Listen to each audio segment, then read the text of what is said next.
Equation of circles. After watching this video, I will be able to write the equation of a circle in standard form. So below is the equation of a circle in standard form. So everything that is in the color black is just part of the equation and it just stays there.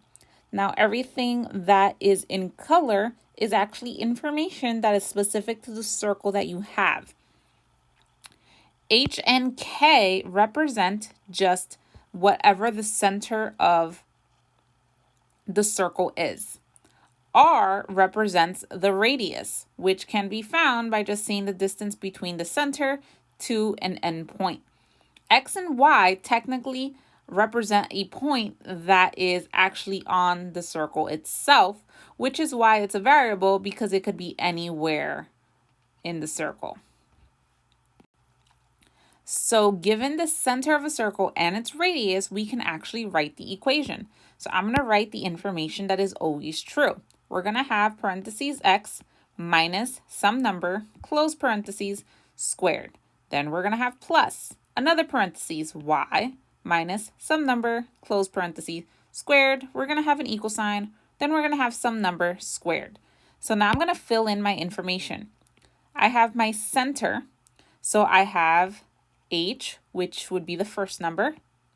I have k, which would be the second number. Then I have my radius, which is 2. And now I'm just going to simplify the radius because 2 squared I know is 4.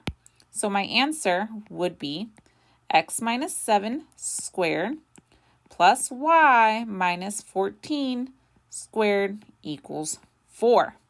Now, if you were so inclined or in Algebra 2, you can actually multiply this out because back in Algebra 1, you should remember that this is actually a quadratic and we can just multiply it out to get rid of those parentheses, but we will not do that for the purposes of this lesson.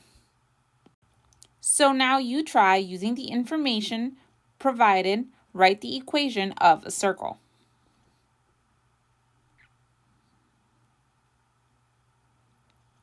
Okay, so the center is 12 and 6, so that means that the first number that's going with my x must be 12. So A cannot be an answer choice. Now the formula says x minus some number. So that number, x minus 12. So D has to be my correct answer without even looking at anything else.